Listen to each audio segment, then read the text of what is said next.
You are always ready. I'm happy to see this big number of journalists being here, and I came to reply to your questions. Masal Khair. Good evening to all. I'm so pleased to see such a large number of media representatives at this late hour, not just of the day, but of the week, and I'm willing to answer all your questions. Please go ahead. Hana Saleh, Sama TV station, Dr. Makdad, please. This afternoon there were declarations from the opposition coalition that the coordination is there and the aid is there at the outskirts of the cities, but that you have not allowed it. And then there was another issue. Haytham Al-Maleh said that you have started working on the transitional government. Mr. Makdad, in fact, we are not going to react to rumors, and we're not going to interact with the misguidance that started 3 years ago about what is taking place in Syria. The government of Syria, throughout the past period, and I myself was involved in this dossier, the dispatch of assistance and humanitarian aid to all Syrians in need, but we came up against two factors. The first factor was that of the terrorists and the armed individuals who were controlling those convoys, and the second thing that we were up against was the fact that the climate was not conducive to the channeling of humanitarian assistance. But what I can tell you that during the past month alone, according to United Nations statistics, we have delivered 4 million food baskets to those areas that some is trying to misguide public opinion on. This assistance is provided by the United Nations and from Syrian authorities and circles, and we are making every effort to reach the last Syrian citizens that we can reach safely. So please go ahead. Thank you, Dr. Faisal Rania from Ikhbariya Syria. So some of the Arab channels have been quoting sources in Geneva saying literally that the delegation has tried to say that everyone in the prisons is a terrorist, and that the coalition said that 1,300 children have got to be released and over 1,000 women, including also some artists. And they said that the regime is going to be subject to pressures if they do not do something about that. Madam, you should know that we are going to be the object of a lot of media fabrications and a lot of misguiding. I deny that categorically that there are any children who are being detained. Those are rumors. We, the government delegation, we are not the delegation of a regime. We are the delegation of a government participating in those talks, and I think that the minimum of respect, or the modicum of respect, should respect the quality of our representation in this conference and our capacity. We have come with every sincere desire to make this conference successful, and we are making every effort to reach the results that we hope to reach. You have the floor. Microphone.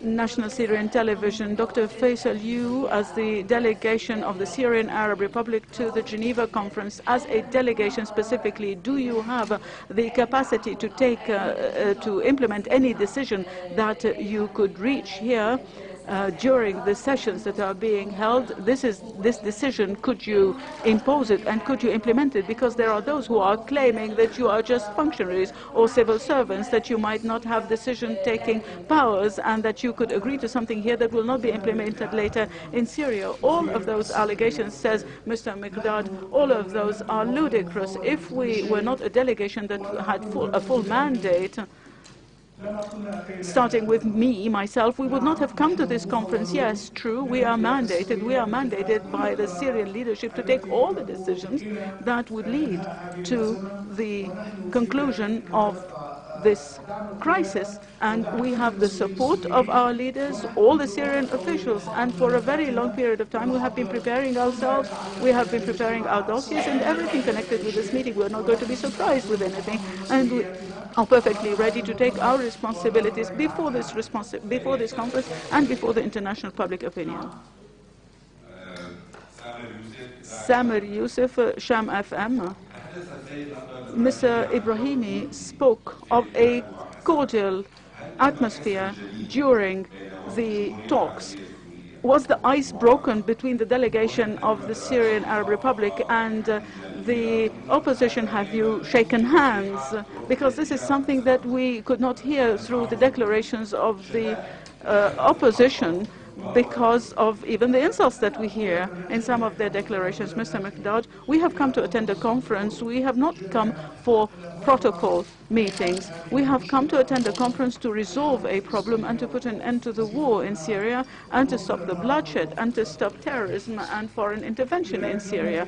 For this purpose, we have not come to engage in those formalities. At least we are still at the beginning of this conference. And on our part, as a delegation, the delegation of the Syrian Arab Republic, we shall make every effort in order to make those talks successful without entering into the formalities. What is important for us is to start addressing the core issues that are of interest and of concern to the people of Syria. You have the floor. Dr. Faisal Ahmad Hajari from Al-Manar. Sir, the opposite delegation, the so-called coalition, was requested to give lists of names of the armed groups that the other delegation has an influence on the ground, but you have not received any responses to that question, as we understand. We also understand that they said that they do not have any abducted civilians, and what they have are people who have been detained by the regime, according to the terminology that they use. In this case, they have no influence on the armed groups on the ground, and they do not have abducted people with them, and that the nuns of Malula and the two bishops. So have you discussed this issue with them, and where are the other people who have been abducted? Mr. Makdad, as I said, journalists and the media and the international public opinion for the past 3 years has been misguided in every possible way. And the main purpose was to demonize the reality of the government in Syria and to demonize us as officials, while we, at that time, or throughout that time, we were making every effort, day and night, we were making all the efforts that we have to make in the interest of our people. The losses sometimes are exaggerated, and that those, the ones that we hear about, in the majority of cases, or for the greater part, that is not on the part of the other side. Those are losses amongst our people, the people who support the government, but nobody speaks about that. And this opposition also does not dare to speak about that. At any rate, we have come today, we have come here with a profound desire to put an end to all of those rumors and to bring the true picture to the international public opinion. But we have come here basically to tell you the truth and only the truth, and to make every effort that is possible for us to stop the bloodshed in Syria. Hans Morris from German National Public Radio. Sir, could you confirm that women and children are allowed to leave the old city of Homs immediately? And could you also give us maybe an insight if there is an imminent decision to allow a convoy with supplies into this area? Thank you very much. Yeah, this is a very pertinent question.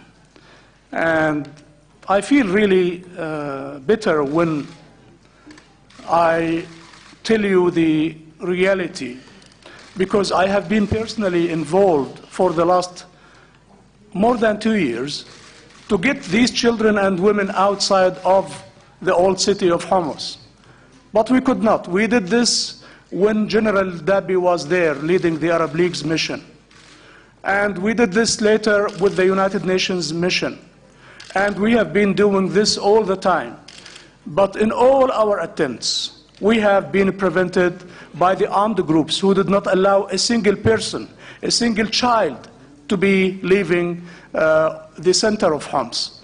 I assure you that now, at this moment, at this second, if the armed groups, if the terrorists in the city of Homs allow these children and women to move and to leave the old city of Homs, we shall allow them immediately every access, and not only that, we shall provide them with shelter, we shall provide them with medicine, and we shall provide them with all the needed necessities for their daily life. Yes, we are ready for that.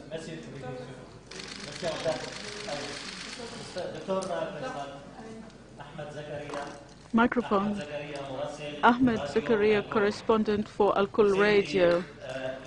Sir, why do you insist in your declarations not to determine a time frame for those negotiations, and to what extent will you be betting on the expiration of time that is being bloodstained with Syrian blood? And don't you think, sir, that it's a shame for the regime of Assad to utilize food as a political bargaining chip against the civilians? Mr. Makdad, well, we said that those are media expressions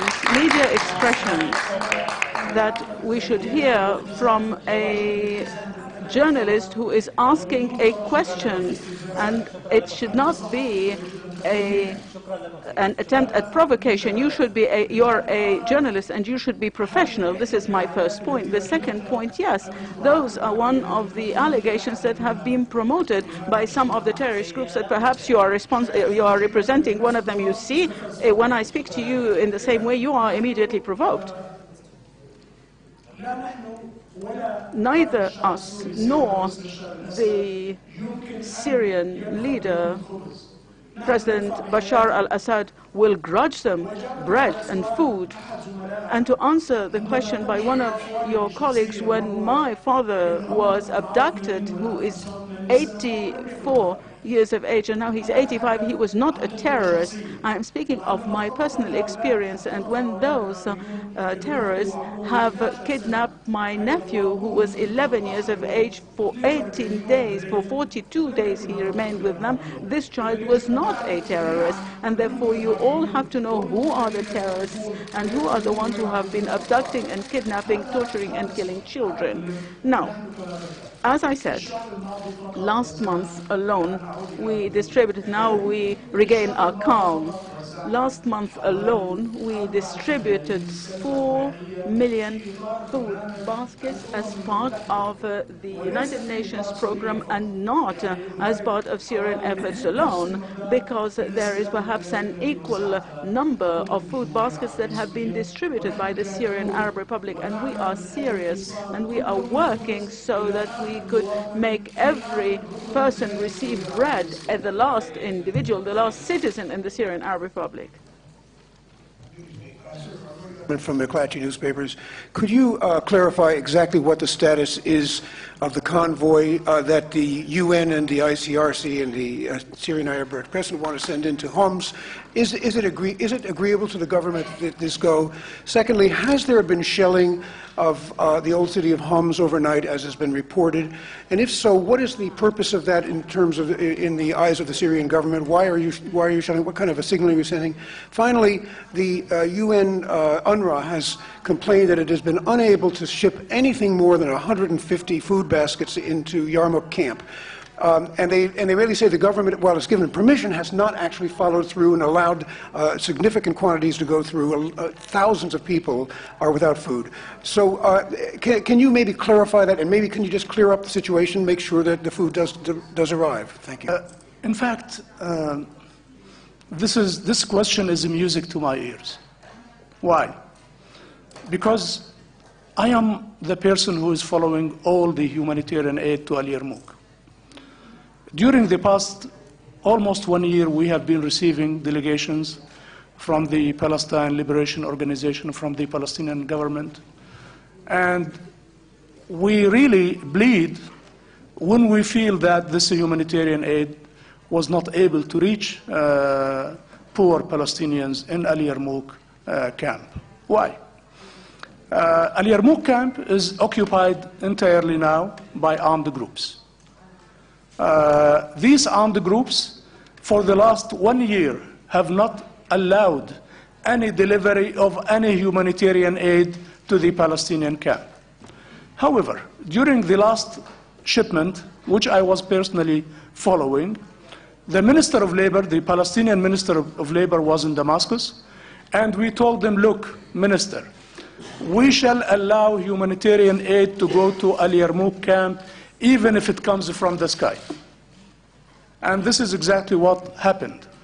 When the UNRWA convoy was entering, after agreement and arrangements with the armed groups inside the camp, when it entered one of the streets, they started shooting immediately at the people. And it was the UNRWA commander who told the convoy to return back. But on the second and third days, I think some 300, 500 baskets of food were delivered, and a small number of people was allowed, wounded and sick and so on, to leave. And I hope you can see those women who were complaining what happened. But this is the reality, and this is what I was informed by UNRWA people. UNRWA is given the 138, and that's all. دكتور فيصل بالعودة إلى Dr. Faisal, microphone. The two people are speaking at the same time. Dr. Faisal. Please. What was the question? Well, one question is the aid convoy, is it going to go in? Has the government agreed that it can go in on Monday? And secondly, is Homs being bombarded, shelled, and whatever, the old city by government forces, as is being claimed by local activists? Look, the old city of Homs is our city. It is not a city in another corner of the world. And all the destruction you have seen is the result of the shelling by the armed groups, who were destroying everything, including the churches and the mosques, the hospitals and the schools. So it's a big lie that the government is shelling these people. But these armed groups shell, and then one reporter from somewhere will report that the government is shelling, and this will become an international news. It's a big mistake to say the government is shelling itself. As far as the humanitarian aid convoys by the United Nations, we are ready to allow any humanitarian aid to enter into the city through the agreements and arrangements made with the UN institutions in Syria. Dr. Faisal? Dr. Faisal, going back to the question of Homs, some of the coalition delegation members said that they have gotten information from Al-Haqq brigades and other armed units that they are willing to reach an agreement for the entry of humanitarian convoys. But on the other hand, there was further information that Qata'ib Al-Haqq has not given any safeguards, oral or written, to commit itself to any agreement. What would you say to this contradiction? And did you discuss with Mr. Ibrahimi any practical plan that could be agreed to for introducing assistance? Allow me, says Mr. Makdad, that the question of humanitarian assistance is not the principal issue of this conference.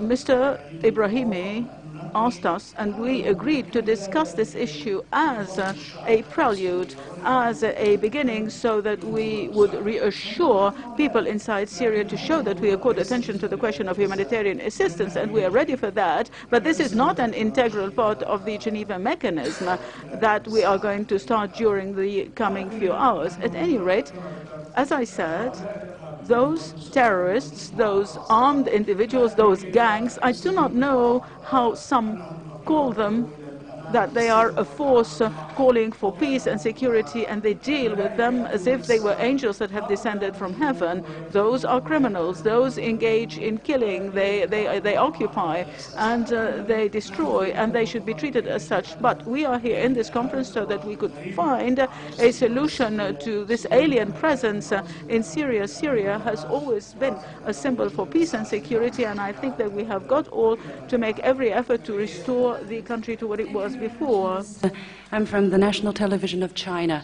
I would like to ask two questions. First of all, Mr. Brahimi said that you have come to an agreement to release some detainees, and women, children, elderly people will be released first, but there has to be a list from the opposition side of possible people being detained. Can you confirm that? Because just now you said there are no children being detained by the Syrian government. Secondly, you said 2 days ago that you are here ready to discuss everything. Does that include the future role of President Assad? Thank you.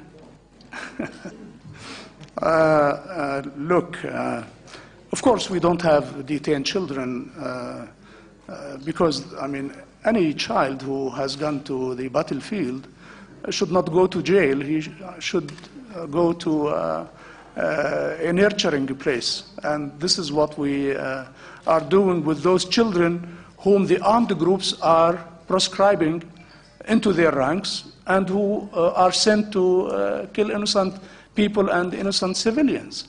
However, we really need these lists from, I mean, the opposition because we want to know who is there. We don't know who is there. And the best way is to give them at least such a responsibility to shoulder on the long way of finding a solution. Of course, we are ready to discuss everything, but when we say we are ready to discuss everything, this does not mean that the opposition will have our full approval of what they want, or we shall have their full approval of what we want. So this is a very sensitive issue. But as far as the issue of the president is concerned, President Bashar al-Assad is the president of the Syrian Arab Republic until the Syrian people says something else. And I think every Syrian has the right to be nominated, to be elected, or not to be elected. That's why we are coming here to say, look, the only solution at the end of the tunnel is to go to elections, where the Syrian people will elect their leadership. But some people do not want that. They want this person to step down and others because they know if they run elections, they will never succeed.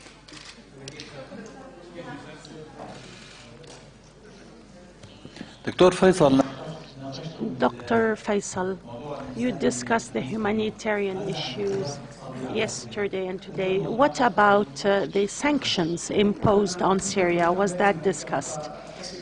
Dr. Makdad, I was hoping for questions of this kind, especially from journalists in the Western media and the free media.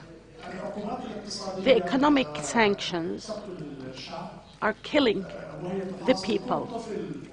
They put under siege every Syrian child and every elderly, everybody who is cold in Syria. The economic sanctions are inhuman, illegal, and with no legitimacy. Therefore, I ask all journalists, those who want the good of the Syrian people, to urge governments to lift these sanctions. This issue was not discussed at all, and we know that some parties do not want to discuss such matters, especially when they meet with the opposition delegation and give them their instructions. This is France Branca, English channel. I was wondering, sir, following my colleague's question, Mr. Brahimi, a short while earlier here, said that he still doesn't have a firm commitment that an agreement has been done between your governor concerning the convoy going into Homs City tomorrow. What is holding up this agreement between the UN country team in Damascus or in Homs and your delegation with your governor and security chief, sir? These arrangements usually take place on the ground, according to the situation on the ground. If we have a peaceful entry into the place destined for this convoy, it will go through. And usually, very concrete discussion takes place between the governor, the UN country team, and the Syrian Red Crescent. So I hope that in case all these arrangements are undertaken, I hope and I think that nothing will prevent the convoy from entering. The most important issue is that these humanitarian aid convoys should not go to the hands of terrorists.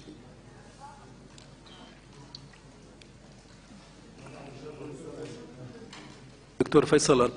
Dr. Faisal, I am Mohammed Ballout from the Lebanese Al Safir newspaper. The 2 days we have seen, discussion were humanitarian. Tomorrow, the opposition believes will be discussed the core of Geneva, and Dr. Al-Ibrahimi has held discussions today with the two parties to prepare for that. How do you see the discussions of a transitional governing body? From what we heard previously, you refused to speak of a governing body. You consider it to be a red line, especially with regards to President Assad. Are there any plans for presidential elections in Syria, regardless of what happens in this conference? Mr. Makdad, here in Geneva, we discuss now the competencies of this conference. As was said by Mr. Ibrahimi, we shall start discussions tomorrow. The files are ready, but in fact, I do not want to speak of how the Syrian delegation will deal with the file of the ideas of the delegation, but our position is open. We want to discuss everything, and we believe this is the right path to save Syria from the war it is witnessing, and that through the intervention of external parties, including Turkey, France, the United States, and France and Saudi Arabia and other countries that want to kill the Syrian people. They believe they can get easily what they have not been able to get in the past 3 years, but they shall fail. Dima Nasif from Al Mayadeen. We heard from Syria a little while ago that there's an agreement between the armed units in the old city and the government in accordance with what happened in Al-Qaboon and Berza previously. Do you firstly, is this agreement true? Do you have any information in that regard? Also, do these local settlements, will they touch on the final political solution, or that could replace the political process with other parties, at least foreign parties? Dr. Makdad, in fact, I have no information, but it does not surprise me. The arrangements that have been made in the past weeks and months to deal with localized solutions in various areas, be it in Damascus or areas outside of Damascus, have led to the end of bloodshed and to excellent results in this field. I will not go into discussing the philosophy of the influence of what's happening on the ground on what's happening or should happen in Geneva. In brief, we have come here very seriously and in all sincerity in order to achieve a successful outcome to the Geneva conference, to the satisfaction of the Syrian citizen. That is our aim. What does not satisfy the people, we will not agree to. We cannot agree to a solution that's imposed from the outside. Only what the citizen wants, we shall accept. Thank you. My name is Hiro Maiga. I'm a Japanese journalist based in Geneva, working for the Asahi Shimbun, Japanese newspaper. So about the issues of convoy in homes, and which is supposed to go in tomorrow morning, and the women, children trapped, they're supposed to be given the permission to leave. How are you going to implement this? Are you going to guarantee the safety of them and going smoothly? And does that mean that you are ready to do some temporary ceasefire in homes to implement this agreement? Thank you. It seems to me the geographic distance between Syria and Japan makes it difficult sometimes for our Japanese friends to be acquainted with what we are doing. when it comes to children and women and all these, groups of people, we don't hesitate 1 second to allow them access to leave. Of course, this is our responsibility, and this is what we have been doing all the time. In no way we can compromise the lives of these innocent people. But once we start, allowing or giving access to these people to leave, then the armed groups will start bombarding them. And I think this is not the responsibility of the Syrian side, but it is the responsibility of the armed groups who are being supported, financed, and armed by the well-known circles in the West and in the region, Turkey, Saudi Arabia, and other neighboring countries. So this is the reality, my friend. Don't think we are inhuman beings. We are human beings. And it is our families who are suffering. So we always emphasize the need for all those who are under difficult circumstances by the armed groups to leave and to come to us. We are the warm heart of these people. They have to come to us. We shall save them. Please.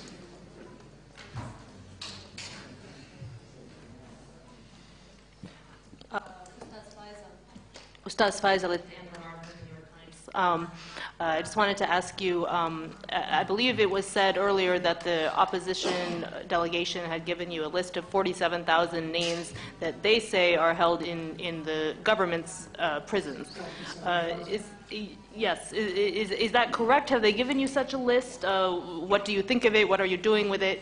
And secondly, just on a very practical level, how would the discussion of the political side of the coin go tomorrow? In other words, since your conceptions of what a transitional governing body means are so far apart, how will you start the discussion? Will you each just describe what you have in mind and listen to the other, or how would you see structuring such a discussion? Thank you. Thank you. This is a very good question. I had a look at the list of names given to us by a friendly country. It is not as big as you have described, but once we examined this list, we found the following. More than 60 to 70% of it are people who have never entered any prison. Something like 20% were freed. We're in prison, but we're freed. And the rest, we don't know anything about them. This is the information we received from our officials as far as the lists are concerned. Then, when we go, When you say they haven't been in a prison, does that include security branches? Yes, this includes everywhere. This includes everywhere because we know who is there in the security branches. They are part and parcel of the government. They are not playing their own business. So this is important.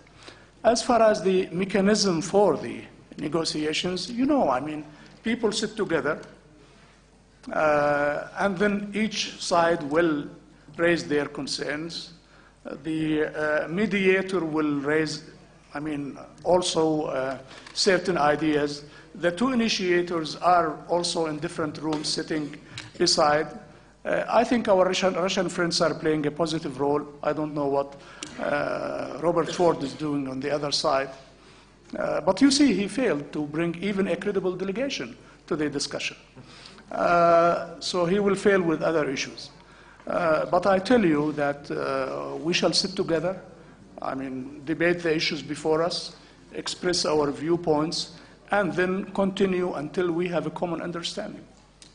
This is what the Geneva document stipulates, that these discussions should be between Syrians and that any decision will be reached on the basis of consensus agreement by both sides. Miklos Gimes from Tagesanzeiger newspaper in Zurich, Switzerland. There have been the last days has a report been circulating about 11,000 detainees in Syria killed, photos with so-called proving it. There has been demands from Syrian government of the veracity of these documents. What is your position? What's your position? What is my position? I'm not a lawyer. Okay. I'm here a journalist asking questions. Thank you, but please, we are rational beings, we are human beings, and we can make our mind work a little bit. I mean, if you believe the numbers and figures given by this opposition about the people being killed, you will not find any Syrian between you now here. So please, be understandable. A lot of commentators said these are fabricated pictures made by Qatar. They were taken from the prisons of the armed groups and other fighting places in different parts of the world. This is absolutely absurd, unacceptable, and unrealistic. So you say these are fabricated pictures? Yes. 11,000. Categorically, yes. Yes, of course. Mr. Makdad, Maria B. Habib from the Wall Street Journal. I'm just wondering, you keep mentioning elections, but Syria hasn't had internationally recognized elections in decades, or really ever, maybe. I'm wondering how exactly you plan to guarantee that any elections would actually be free and fair, because as we'd seen before, the opposition failed to take part in the last parliamentary elections. And my second follow-up to that is whether or not you would allow international monitoring groups to monitor any elections. Thank you. Thank you. I don't know if you declare by such a small statement that all presidents of Syria are not, legal or legitimate. However, the legitimacy, I tell you, of course, I tell you very openly that the only people who recognize the elections are the Syrian people. So we don't care whether in the White House they recognize this or that, or in London or in Paris or anywhere else. The legitimacy is given to our leadership by the people of Syria, not by anybody else. And we ask those who doubt elections in other countries to mind for their own elections. I understand you, please. As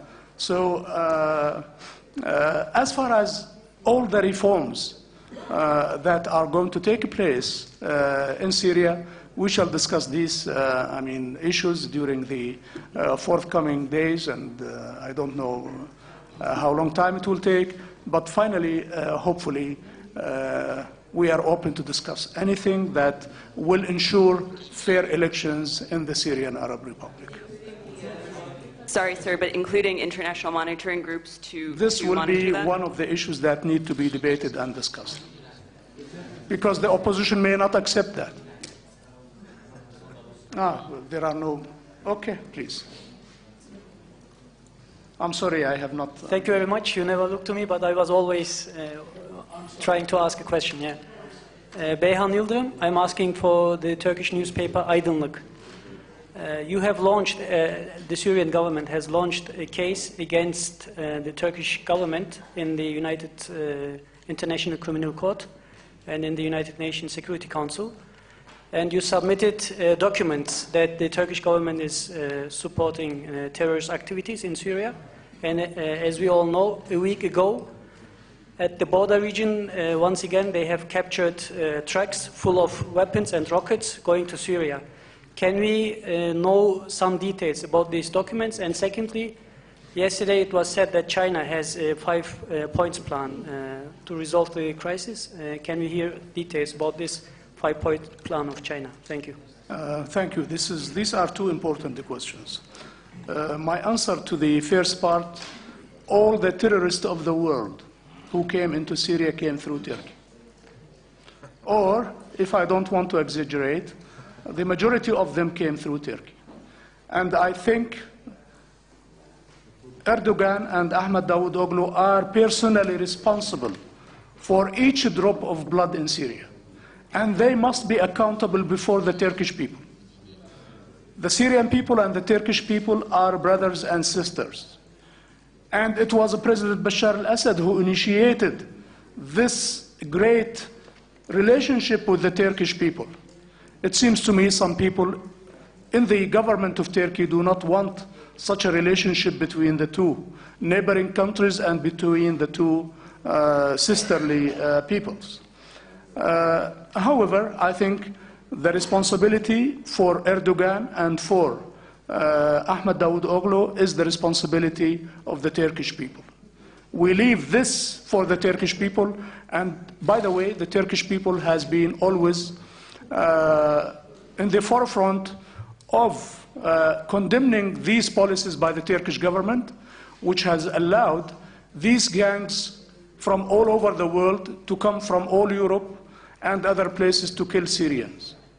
Thank you to the Turkish people. As far as the files, of course, you know, when you speak with a diplomat like me, I know what are the prerequisites for the ICC, for the Security Council. In fact, these are not, how to put it, because we are not party to the ICC. We are not state member of the ICC. So we cannot present complaints to the ICC. It depends on some groups who may present something, and I think the Turkish people should make their government accountable and present such cases against the Turkish people locally in internal courts or regionally in the European Court or in the Hague. But as far as the Security Council is being concerned, we are always sending letters to the Secretary General and members of the Security Council, briefing them on the violations by the Turkish government of its responsibilities, particularly against Resolution 1373, which prohibits states from supporting, financing, arming, harboring terrorists, something which this Turkish government has done it all. So we hope and are looking forward that before Turkey becomes a haven for terrorists, that the government there in Turkey now wakes up, or it should be waken up by the international community to tell it enough is enough. Don't bring terrorists who will kill also the Turkish people, who will also undermine the unity and territorial integrity of Turkey. Dr. Faisal, Imad Sara from the Syrian Ikhbariya. Here in Geneva, you are talking with the coalition of what is called the opposition, while conflict continues in Syria because of terrorism. What happened to the issue of terrorism? Have you discussed it in your discussions? And has the coalition of what's called the opposition submitted what proves they have control over these armed groups and terrorist groups? This is a very important question, and I believe many of the journalists should have raised the same question, because what's happening in Syria is terrorism. It's murder, it's bloodshed from these groups that have come from over 83 countries in the world to kill the Syrian people. In fact, we say that the first item that should be discussed in this conference is the item of terrorism. How can we discuss humanitarian issues and things relating to the present and future of Syria while the death machinery continues to target the children of Syria? Therefore, this is very important, and we believe that those organizing the discussion should be careful and should give a main space for this issue that is of priority. In the Syrian delegation, we are ready to discuss this matter with the documents, the numbers, and comprehensive information. We have also drafted a document in this regard that we shall submit to Mr. Al-Akhdar Al-Ibrahimi when he wishes to discuss this issue. This matter is very important and deserves the full attention of Mr. Al-Ibrahimi, and he should support submitting such or discussing this matter. We cannot continue while bloodshed continues in Syria at the hands of terrorists from all parts of the world. Dr. Faisal,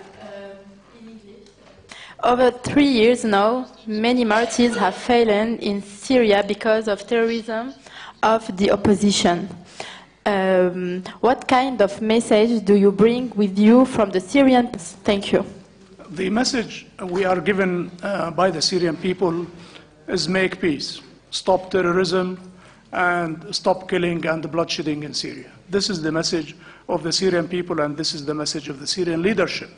And we hope that others reciprocate and give the same support for this call by the Syrian people. We have to stop the bloodshedding, we have to stop the killing by terrorists of our people, and to stop international foreign intervention in the affairs of Syria, and to stop financing and arming of terrorists. Firas Mardini. Firas Qardini from Syrian Sana news agency. Today, Mr. Lavrov said that there should be no discussion with terrorists in Syria. What is your comment? And what is the role of the US and Russian sponsors with regards to what's happening here, the negotiations? Dr. Makdad, Minister Lavrov says all the time we do not talk, do not meet with terrorists, and everybody should fight terrorism, whereas Robert Ford and the US Secretary of State are calling flagrantly for us to negotiate with terrorists, and this is impossible. Therefore, we call on the Western countries and those who finance and support terrorism publicly. Saudi Arabia is not denying its support to terrorism. They are publicly saying them in the Geneva conference and outside the Geneva conference. In addition, ladies and gentlemen, and while I was listening to some of the statements in the Geneva conference, I felt I was in a war conference, not a peace conference. The statement of Mr. Kerry and the statement of Mr. Hague and the Minister for Foreign Affairs of France and Saudi Arabia, as well as the Minister for Foreign Affairs of, I do not want to give all the countries, so I do not forget some. The call was for war, not for peace in Syria. And if they were sincere in confirming the importance of turning the page in Syria and to start a peaceful solution acceptable to the Syrian people, they would have said that. If there is a delay in our negotiations or if they are not successful, they shall bear the responsibility for that. Thank you.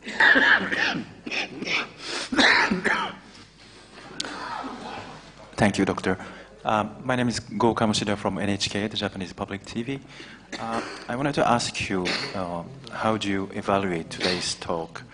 So can we say that both sides have reached to a sort of agreement regarding the security situation in Homs as well as for the exchange of prisoners? Or just you have expressed your basic position? Thank you. Friend, don't insist on discussing the situation in a single part of Syria. You are speaking about Homs, but you are not speaking about, Hasaka. You are not speaking you are not speaking about Idlib. You are not speaking about Aleppo. You are not speaking about many other places in Syria. This issue of Homs, because the United States wants this issue of Homs to be highlighted, and now everybody is speaking about Homs. No, you have to think of other people, not only 2,500. The terrorists in Hasaka are keeping hostages more than 10,000 people. These forces supported by Saudi Arabia and Turkey and the United States are keeping more than 70,000 people hostages in Adra near Damascus, and nobody is speaking about them. Have we become inhuman not to care about the fate of such tens of thousands of people? Or are you really convinced to the point where you ask me only the questions given by the so-called opposition? You have to know the overall situation. Okay, this is the first time we meet with you, that's right, but this is the only forum through which we could address you all. But your friends, and many of your friends, were well received in Damascus, and we gave them full access to go wherever they want to go. Please.